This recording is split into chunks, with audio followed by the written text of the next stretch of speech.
Welcome to Exiles, a Gospel of Mark podcast. We're coming to you from Grace Church in Erie, Pennsylvania, where we are taking what we learn about ancient truths and the person of Jesus into our everyday life.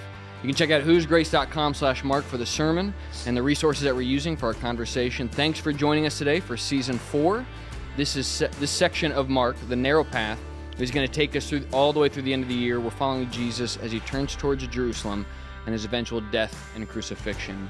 My name is Mike. I'm one of the pastors here at Grace. Danielle is out on vacation, and so Stephen and I are kind of we're going back and forth here with the hosting. We're feeling her introing, absence. you're outroing, so I get the icebreaker. So guys, here's our icebreaker for today. So introduce yourselves and answer this question: who has used ChatGPT, and for what, if you're willing to admit it?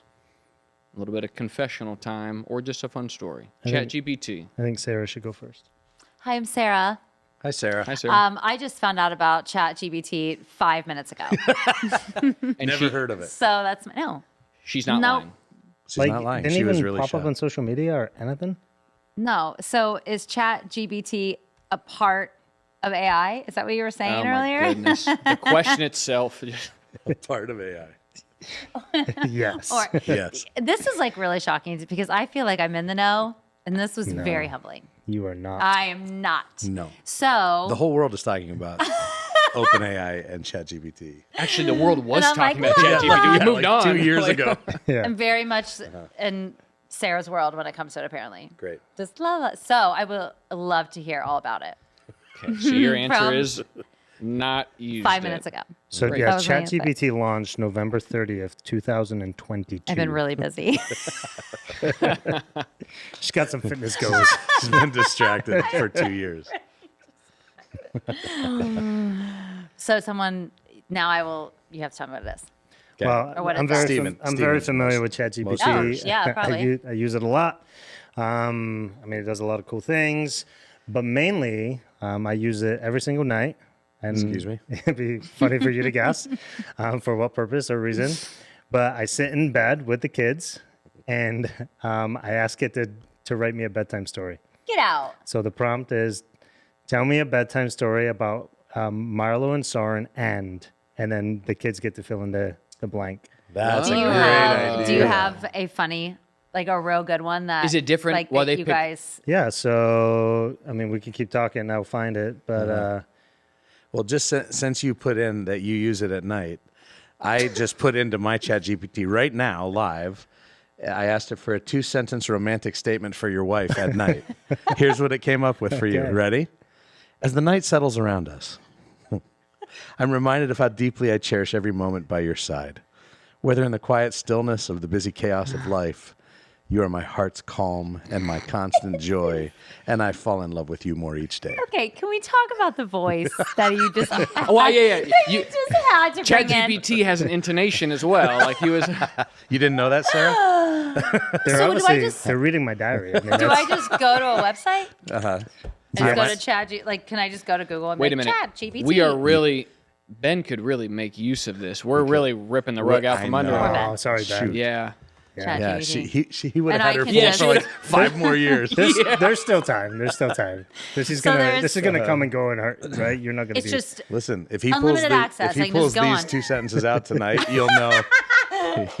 You'll know I texted like, him. that is a ChatGPT. But it'll said it actually be too. from his heart. He's gonna be crushed.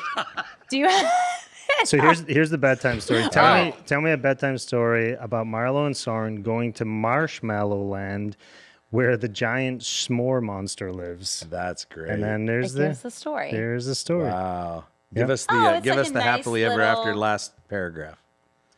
As they snuggled under the blankets, the sweet smell of marshmallows and chocolate still lingered in the air, and they both drifted off to sleep with big smiles, dreaming of their next adventure. Do they That get is so the excited? Oh, that is Oh, yeah, really they like good. it. Do they? Yeah. That's really cute. Yeah, Yeah.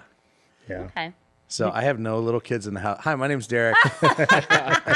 No little kids in the This house whole anymore. podcast about ChatGPT, and we're out of time. All right. My name is Derek, and I just found out what I'm going to say to my wife before bed tonight. Yeah. No, I use ChatGPT. The most helpful thing that I've used it for is so I'm creating a lot of content all the time. So lots of sermons, lots of trainings, lots of all this kind of stuff. And I've always come up as more of I'm more comfortable in like a lecture style, a presentation style of content. And I struggle sometimes in a classroom setting where, things certainly these days have moved much more toward interactive, conversational, help people do their own discovery. Yeah, back and forth.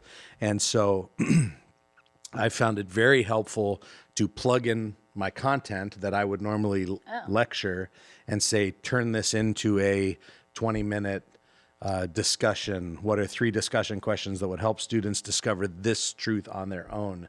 And then it takes something that I'm not very good at and helps me get better at it. The content that you've created, That and I've you say created. pull the Yeah. discussion out of that. Exactly. Oh, that's cool. Yeah. So I'd plug the whole, you can put whole Just a copy and paste. sermons in. Yeah. And just say, or you can say, summarize this into 5 key points and make a blog post out of it or something like that. So it's still your language, it's still your content. It's just helping you to frame it in a different way, maybe for a different platform. So it's helpful for that. Yeah, it's really cool. I call it the idea machine. Yeah. Yeah. It's that, it's that too. What about you, Mike? I honestly just do funny things on it, so I can I should very probably Mike be about using it. it for more efficiency, but so you can take things in and you can. I could take your sermon, Derek, and I could put it in, and I think I might have done this before. I might have done it with someone before and say, reproduce the sermon in Donald Trump's voice. Oh my gosh. And it's hilarious in Daffy Duck's voice. Like you could read it. It's awesome. As far as like using it for efficiency and effectiveness, no. Not at all. Just But for you fun. get use out of it. So I actually talking about Donald Trump. This might be dangerous, but I just watched an Instagram reel, and Donald Trump likes to go off on tangents. Yeah. He actually has a name for it. He Oh. calls it the weave. Like it's- And he says he can weave better than anybody else. He says he can A weave to the weave? left and the right. Oh my God. But always come back to his point. So he's like, he's like, people tell me I ramble, but I weave. I weave. I like it. I thought it was funny. So Nice listen, move. on this chat, not that we want to linger too much longer, but we had an interesting discussion, Danielle and I, the other day, because there was actually one of my sermons was used as a demonstration for this among another group of leaders who were able to take me on video presenting about the this. sermon, and use it, turn it into Spanish. So on the spot, the whole sermon was in Spanish, and this is what Danielle thought at least was the bridge too far. And they made my mouth follow the Spanish words, so it looked like I was literally So AI speaking. did your video and your See, words. This is and the where words. it gets. So the funky. words and which again, then you get into the deep fake thing. Then you can make anybody say anything you want them to say, and it gets a little creepy. But Let's say, does it like? Do we feel like sometimes this stuff is a little creepy? oh yeah. Okay, good. So you for don't. sure. So are you? There's a whole lot you got to learn, Sarah. There's a lot going on. I mean, Seriously, There like, may be let's some download Instagram that. reels that Let's- you need to. yeah. Sarah's still like is there a downside to this Yeah. phase? Oh, buddy. I'm gonna download the app. Wait till you hear. No, I We'll would, talk about- I'd read I don't some know if it- articles first or something. So don't dive. Don't Just go don't straight just to the dive it. app. Just don't Or dive it. stay blissfully ignorant. Wow. You But might. don't believe everything that But you you see. you here. take the blue pill, Or not the read. red pill. Do you know what that reference is? Matrix. Yeah. Yeah. Such a good movie. Listen, if you see a video of me speaking German, I'm like, it's that's a not lie. Thank you. That's all you need to know. I didn't know I didn't know German. Derek was bilingual. Amazing. Speaking of the gift of tongues. Anyway, Yeah, we better move on. we should move on. You're hosting, Nice. Steven. We've All hit right, on so- Trump, Goodness. tongues, like we've got all the weaves. Danielle's rolling her eyes Danielle right will now. never take a She vacation won't finish day this again. podcast. I guarantee it. She's already shut off. That's what we told. We told her she's not allowed to take a vacation day. This is what happens. Right. When she's out. Here. All right. So, message from Sarah. Big idea was your life depends on seeing Jesus clearly, which is timely. Speaking of ChatGPT, right? Sure Because is. we sometimes don't see clearly, Nope. or what we're seeing is not actually real. And the whole story was about blind Bartimaeus. The disciples and Jesus are making their way into Jerusalem at this point. Blind Bartimaeus is a beggar. He hears that Jesus is in the distance. He's coming. calls out pretty boldly and gets Jesus' attention. One thing leads to another. He ends up getting healed. It's a pretty cool story. So in the message, Sarah posed a couple of questions. So the first one I kind of want to start us with, just create a little bit of dialogue about, is Sarah had said, what do you want, the question, that Jesus posed was, what do you want me to do for you? And we've seen this actually the last maybe couple of 3 weeks here. Jesus asked that question of the disciples, those sorts of things. So let's just play around with that question today. Jesus asked, what do you want me to do for you? How in this season of life, or maybe how in a season of life previously, have we answered those questions? Oh, that's a good question. I'll say, and hopefully this means I'm getting somewhat more spiritually mature, but I know if I think back to my prayers, my conversations with God, my petitions to God, even a couple years ago, it was more transactional. Because even as Bartimaeus here, he wants sight, I think, and Sarah kind of unpacks it, it's more than just physically being able to see. Like, I think Bartimaeus is asking for a little bit more here.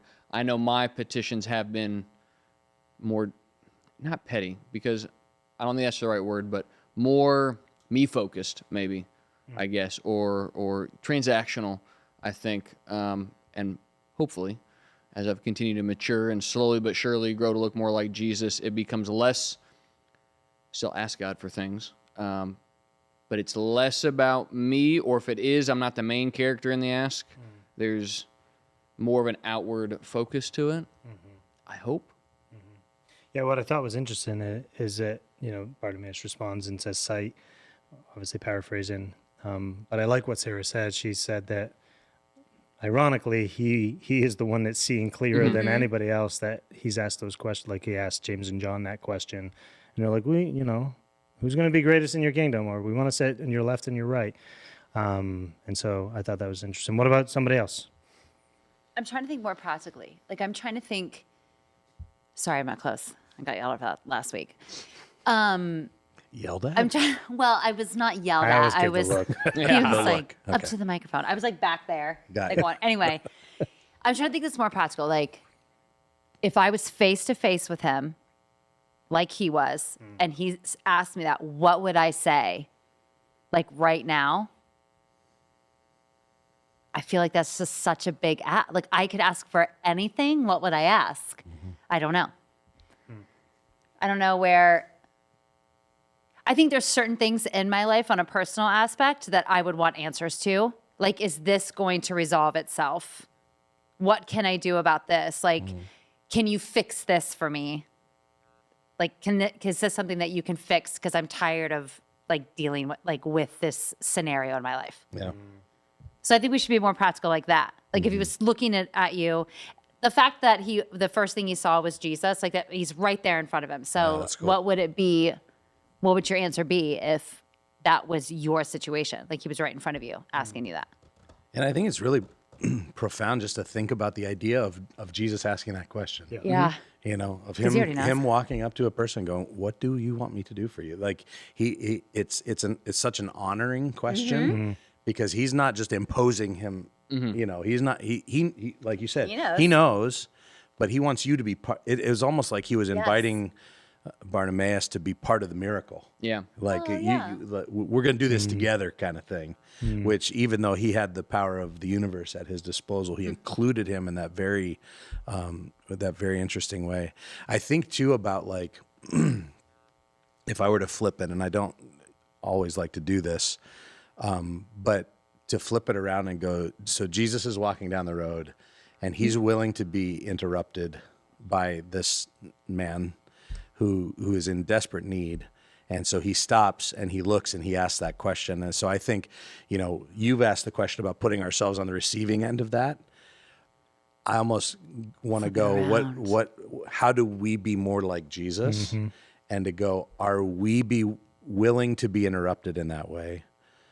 Are we willing to ask that question to people in our lives, to look at, and it's actually one of the ways that we're like Jesus is when we can look at people and say, what do you want me to do for you? It's this very servant-minded posture, which we know that Jesus embodied perfectly. But this is one of those instances where like you can see it in real language, Yeah. in real life, in a way that you can almost directly imitate if you want to be like Jesus and go, maybe it's an interesting question to ponder if you were asked. It's also an interesting question to say, I should probably ask that question more often, yeah. to other people. To stop, to ask. To stop. And then to fulfill, And if to it's fulfill, within your right. power. Which is And think about how this led to a healing. Think about just how healing that exchange could be even in our day. Even if there wasn't a supernatural healing, how healing that kind of a Yeah. conversation can be for someone. Anyway, I don't want to overly metaphor it to death, but the interaction itself is Yeah. exactly. profound. It's profound, and it tells us something profound about Jesus, and I think it provides us a profound example to follow as well. Yeah, I love that. I mean, when Jesus asks the question, he already knows what Bartimaeus wants, or whenever he's asking those questions, which makes it that much more profound, or even that much more intentional, because he's choosing to stop. He already knows the answer, but yet he's inviting him into the story to. Obviously, we don't know what people want, but it's such a beautiful example to. You just think about the level of intentionality that Jesus comes with. Yeah. Amidst of everything that else is going on in his life. He's literally walking uphill in a, matter of a week or whatever, he's going to be crucified. But yet he's still stopping and making that time. And then I'm just, struck by the fact, then it's like a rabbit hole of like, what is prayer? But we get that now. Yeah. Like we get to go to the Father, the creator of the universe, who lovingly looks at us and understands us.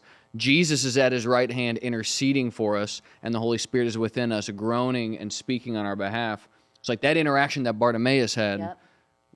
We have that access. Whenever we want. Like, so even that's just kind of like hitting me now. Like, woof, that's cool. It is. Yeah. Well, and what's important for me as well, we've talked about this in the podcast before, so it's really important we don't read tone into the text, right?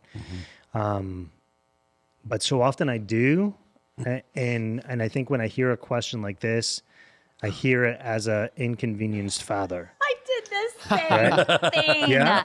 Yes. You're reading yes. Jesus' tone as like a, come here. Yeah, I've been what do you traveling all want me to do day. for you? I'm exhausted. Like, Your eyes, right? All right, let's do And this. then I had to pull back. I'm like, Sarah, yeah. this is Jesus from my hair. Like, come on. That's so funny that you also I've did been that. in the kitchen, and I made the last call announcement. So we make last call announcements in our kitchen at home. Like, it's like last call for dinner? Yeah, like kitchen's about to close. Like, you already ate. and I'm but if about you to want sit down, seconds- and all I hear is, "Daddy, I'm hungry." I'm like, "What do you want me to do for What do you?" you want me to do? We've already been over this. I already made last calls. So anyway, it's good for me to hear you say that, Derek, because it reminds me again that Jesus actually chose to do this. And it wasn't an inconvenience of his, so the tone has to change. There was almost a joyful servanthood, which then should convict me as a father. No, every Dang time you it. say Oh, Marlo, what would you like me to do for you on this last call before the kitchen There was a closes? stupid, joyful servanthood about his To be tone. fair, snackies taste better There's when so your many parents questions have to about this get last up to call. go get it. Snackies. Is that what you guys? Snack that's we what get you call up, the them? girls have some Cheerios, and it's usually right as I'm like sitting down, You're like get definitely the a cup girl, of Dad. coffee. Daddy, can I have a snacky? Uh-huh. Get your own? Don't you say just get your own? We're They're not Don't they know tall how to enough do it? yet. we gonna have no ask- girls in they're our not family, so tall we've enough never yet. called them snackies. I'm going to ask ChatGPT what a daddy should say when he gets asked for a snacky. I literally. So, Sarah, this is the dark side of ChatGPT. Just to get this, and we're not going to go down this rabbit hole because we're going to really quickly if I don't stop it. So, the snackies. Just so you know, all the dog sitting that I do, a lot of my homes call. I have to ask the dogs if they want a snacky. A snacky? So this is like a whole like world. What? What's it say? With a playful grin. A dad might say, a snacky, huh? All right, but only if you give me a high five first. Snack time is serious business around here. There you go. Okay. You got to give a high So, five. Ben is set for tonight with Sarah. I'm set for tomorrow morning with my girls. And I'm just convicted as a sinner. Great. Listen, I can plug this in too about last call if you want. I'm here to serve. What would you like me to do for you? How can I need to figure out how to use Oh, this for officially off the rails today. my goodness. All right, let's move on. Okay. Can we? I don't even Well, know where we we can are, try. to be honest. All right, so one of the other questions that was posed is what prevents people from most seeing Jesus clearly? So maybe we want to think about this societally right now. Maybe we want to think about our own life. What has prevented you from seeing Jesus clearly? Or as we live in society, what prevents people from seeing Jesus clearly? I think right off the bat for me, prevents people most is they either don't want to do what he's asking, they don't want to hear what he has to say, they want to hear what they want to hear, they want him to say what they want him to say. Do you know what I mean? So they just keep him out of it so they don't have to do what they know they have to do because they don't want to for whatever reason. So mine is, so Sarah listed off a few ways to seeing Jesus clearly, and so as I'm kind of like scrolling through, I'm seeing, so her second one was see Jesus as the only hope. So if you flip that, I think one of the, what can make it hard for me at times to see Jesus clearly is not seeing him as the only hope or the best hope. I kind of think of, was it C.S. Lewis with the child at the beach playing in the mud and this, like, we settle for pictures of Jesus. We're settled for things in place of Jesus that might be easier to grasp but won't give near the return. And so I mean, heck, we're talking about, we all have the unfortunate reality to live in Pennsylvania as we approach like election season, and how many Christians aren't seeing clearly because they're not seeing Jesus as the only hope. They're seeing something else at best as a co-hope, but at worst as the real hope that they're chasing after. And if it's kind of like when your eyes focus, if you're focusing on something else, the other thing is blurry. So if Jesus is in the foreground, not the, what's that? Is he in the background, not the foreground? You're the creative guy. But if you're not focusing on Jesus as the hope, he's going to be blurry off to the side. I had this conversation with someone just last Friday, I think. And the conversation, they could not understand that it's not that politics isn't important to me. Sure, like I should be informed and I should know what's going on. But they couldn't understand how it was just, in a way, very insignificant to my world. Because at the end of the day, it's not my real hope. And they could not, they had a really hard time understanding.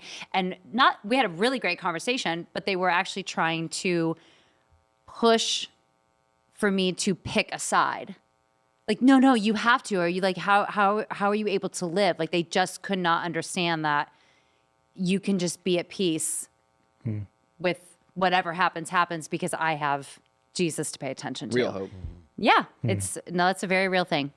So let's talk about that, because I think it's timely, right? We're staring an election in the face here.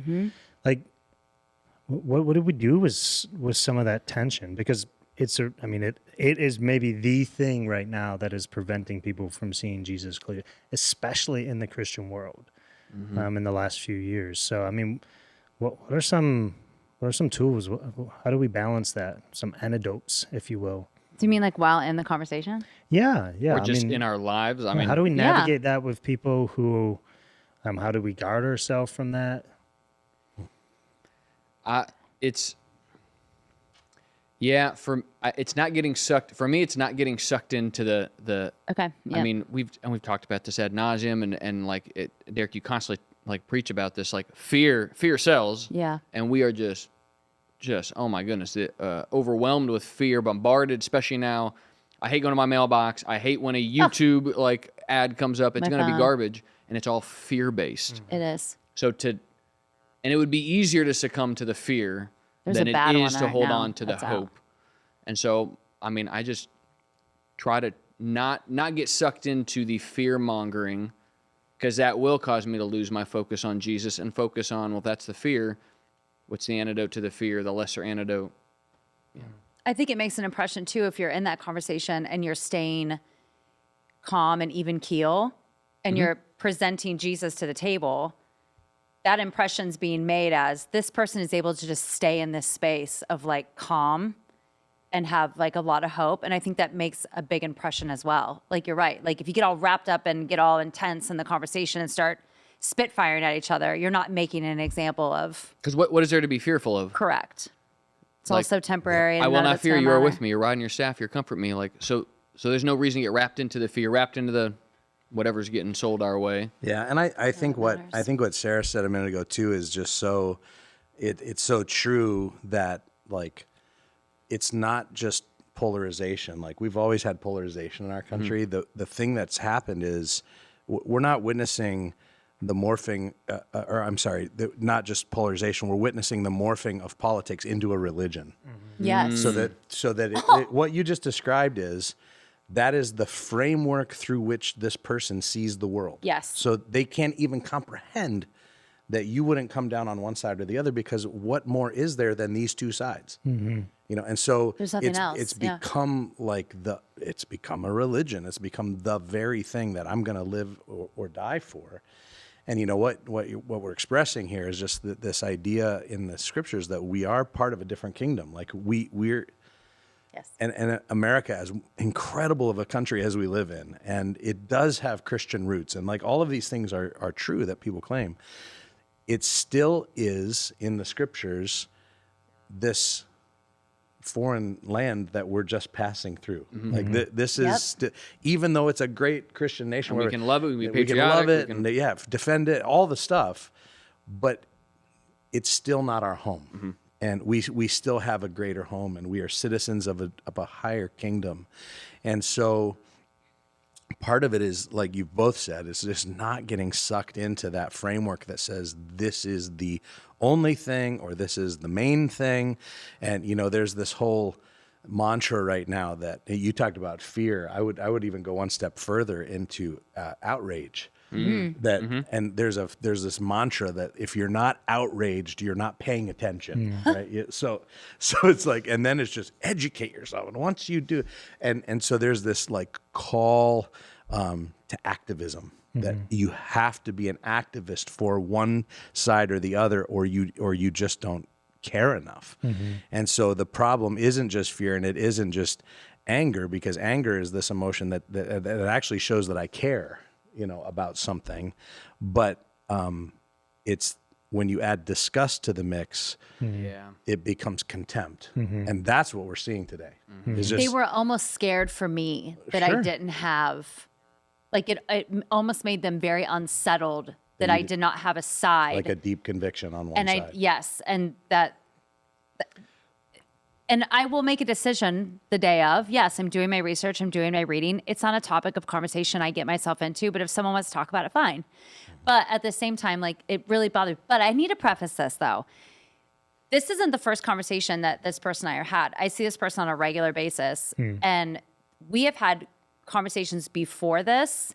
We've gotten here because the conversations have actually started with Jesus, so they're continuing to happen. So this person is wanting to continue to talk to me. So something's like, you know what I mean? So it's very important to me that I'm staying in this space with it, because there's an impression being made. Like, Jesus is doing something, so I don't want to, like, You're not that I want just to mess it up. But hear you know no what I mean? evil, see no evil. I'm not even going to talk about it. You're willing to engage, but you're holding on to But this person, the framework that really right, counts. and this person is bringing their stuff to the table, but there's a conversation happening. So be That's cool. make the impression that, just make a positive impression and listen to these people, even if you don't agree. Just listen.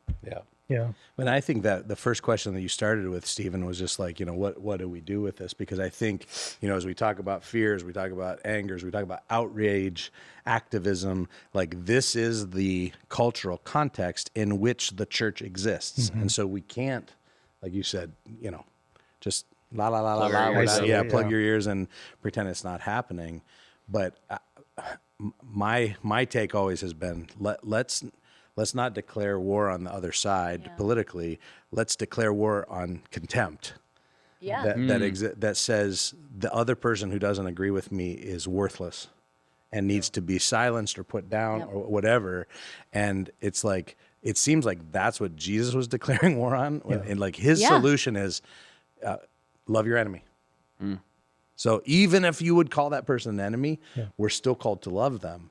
And to me, that's the most like countercultural thing that the church could possibly engage in right now. Yeah. Love that Republican. Love that Democrat. Yeah. Ooh. Yeah. And I think that's a really good point because you do see, I mean, you see that very clearly in Jesus' life, right? He came to be the Messiah, the rescuer of Israel, and he didn't declare war on Rome, who they were Hoping they won. who they were enslaved to. Yeah. They weren't necessarily a free nation at that time. They were living under oppression. And so Jesus didn't attack the politics. Right. In fact, he said, love those who oppress you. Right. Pray for those who persecute you. And so I just think that's really good advice. And then he gives this great object lesson in the Garden of Gethsemane when Peter does try to take up a sword against perfect, the enemy. So and Jesus like puts the ear back on and goes, "That's not the kind of kingdom I'm running." Yep. And so there's even a like physical object lesson of one of his disciples doing what a lot of Christians think we should be doing. Stand up for him. Stand up, Defend, take up arms, defend, defend Jesus.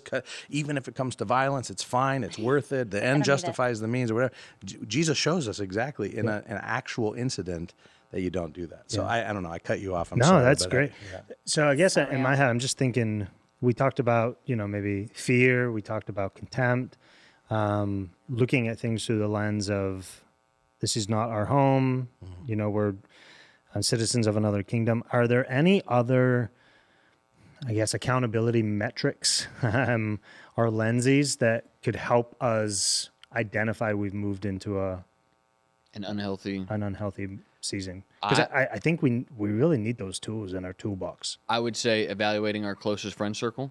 If your closest friends are all of the same mind, you're either in an echo chamber or you're not being missional enough. So I think of my wife, she's an artist and she's got an art studio, and the crowd that she runs, I mean, I am not an artist, so creatives are Mystical, wonderfully yeah. weird, mystical, but Mystical, she's yeah. she's got friends from all over the place, and it's so cool to watch her and engage, and she enjoys them thoroughly, but they don't all have the same, there's not a group think going on, and so I think that's cool. I think that's been on your mind. That was like, you were locked and loaded for that answer. So I wonder how much you've been thinking about that. Yeah. So I think the evaluating our closest friend circle. Yeah. And if it's a bunch of group think, if it's an echo chamber. I'd add to that, take inventory of your intake. So where are you getting your information? I think monitoring your screen time, what kind of stories you're engaging with. I think finding a good, reasonably neutral site in terms of news is really, really important. If you're watching Fox News all day and night, if you're watching MSNBC all day and night, like that's not a good thing. And I think, we've said before, but there's a lot of Christians being discipled by cable news instead of being discipled by their Bible. And so, what's the first thing you reach for in the morning? Your news feed or the scriptures? What do your knees hit the floor next to your bed every morning, and you go to God first before you take in the news of the day? Like, I just think there are some simple, practical things like that we can just ask ourselves to go, have I gotten sucked into this other kingdom, or am I serving the real king? Yeah, it's really good. The thing that I think about is what's your response in the first 5 seconds? Like, how does your heart feel? respond in the first 5 seconds? Are you instantly like, Because that's probably insightful. Like, are you instantly fearful? Are annoyed? you angry? Are you annoyed? Enraged, yeah. Are you even passive? Because I would say that's probably unhealthy too, right? I mean, we're called to engage. I think you just said that perfectly, Sarah. Like, you're engaging with the person. You're not like, no, not interested in that person. And so just take inventory of that, like that initial response, and then why do the work. Why are you responding that way? Because there's a reason. and I don't think it's bad if you initially feel something. It's just reacting to that feeling. Is like, Evaluate it. Yes. Yeah, Like be if you feel mindful of annoyed, okay, feel annoyed, but like don't like spew it all over it. in a negative way. Yeah. I think that's good. I just asked ChatGPT what a Marine should say to his artist wife. Let's do this one. Every time I see your art, I'm reminded of the incredible talent and passion you pour into everything, including us. You're gonna need to go ahead and copy and paste that. Send that I'll off. Teams it to you. Yeah, I would send it to me. I don't think put in Emily a card. listens to As a this. Marine, So do you connect with that? It just sounds very standard, but You can doesn't kind of matter. tweak it. It's Put not a about him. little. yeah, there's Throw really it in there. nothing in there about that. Yeah, I don't know. Mike is a man. What of a many weird words. episode this has been. All right, so ChatGPT should last make it a- question okay. with the 10 minutes that we've got left. Mm-hmm. I once was, but through Jesus, I am blank. And I think this is actually a perfect way to sort of land the turbulent plane that we've been flying today. Sorry, that was a weird Whatever laugh you're without talking any about. context. Hashtag come back, Danielle. Because right, we talk about politics, we're talking even potentially about the other, and so it's easy for us to forget that everybody has the potential for this type of story. I once was blank, but through Jesus, I am now blank. Because that was our story. It's Bartimaeus' story, and really anybody's story that encounters Jesus in a real life transformative way. So maybe talk about that personally, and maybe the privileges that you've had to see lives transform, and how that sort of shaped you moving forward. Yeah, I'll connect this one more time to Sarah's message. Her last point is she said, "See your story in God's story." That this was one of the takeaways from the Bartimaeus story, and kind of quoted the part of Amazing Grace that says, "I once was lost, but now I'm found; was blind, but now I see." And this could have become Bartimaeus's kind of mantra or his song. And so, thinking about this idea as a And we even have a tool that we've included with our Dream Disciple material that this is a great way for anybody to frame their story. And it's a very simple construct, but it's to go, here's what I once was like, and then I met Jesus, and now this is true of me. And so, I think about even just helping people to tell the story of Christ. And so I actually wrote a little thing around this at one point, that I once was consumed with myself and my own success, academically, athletically, vocationally. I always had to be first. Image management and impressing people was my go-to the point that I denied the existence of God. But after a season of spiritual investigation of many different religions, I became convinced that Jesus really did live and die and come back from the dead on my behalf. And I begged God to forgive me and invited him to call the shots. And now, instead of focusing on myself, I've devoted my life to following the example of Jesus by serving others. So that's just a sample way that you could kind of craft your own story. Like, this is what my life was like before Jesus, and this is what my life is like now. And Bartimaeus had a profoundly supernatural version of that story, but I think all of us have some sort of a story like that. And what have you found, like, what's the power in those two statements? Just as we think about interacting with people who may be the other, different politic viewpoint than us, like, I feel that there's power in reflecting in the I once was. And it's because I think the main question people have, we talked about what blinds people. I think the main question people have of Christians is, does Jesus actually make a difference in a human life? Like, can Jesus make a difference in my life? And for you to be able to tell a story that he made a difference in mine. Or they feel they're not good enough. Sure. Like, I can't go to Jesus because my story is terrible and he'll never take me. So by hearing Someone else's, yeah. and they're like, oh. And I think something Sarah said that I ended up writing down was, she said, transformation happens all along the King's narrow path. So even that I once was, but now I am. Like, when you asked that, Stephen, I started going through, and I was like, a couple of them popped up, and I was like, whoa, those are actually since having Jesus. Yeah. I once was, even after I got Jesus, but now I'm. That's really So good. that transformation continues to happen. Correct. And that's so cool. Even just, that was just a moment while you were going, Derek. I was like, I've had multiple points of incredible transformation that Jesus has given me on my journey. That's cool. And you're only 33. You got your whole life ahead of you still. I know. I got a couple There's gray so hairs much now. When they give me a coming. haircut, I'm like, whose hair is on my thing? There's so many transformations to come. Yeah, you're still pretty screwed up at 32. That's not what I was saying. We're all praying. not what All three of us had a little prayer meeting before you came in. While we were Not prepping what for I this was episode. saying. Wow, Sarah. And the transformations are real. Yeah. And when you really have your first realization with your walk with Jesus, and you realize your first real transformation, it is wild. Mm-hmm. And you're never the same afterwards, because no matter what happens, you can never go back. I mean, you can, but that's not. And that's what's kind of cool about the tool that we have, and Yeah. even just the thought process of I once was, but now I'm, because you don't. It's hard to see progress when you're in it every day, but when you look back in hindsight, all of a Yes. sudden you see.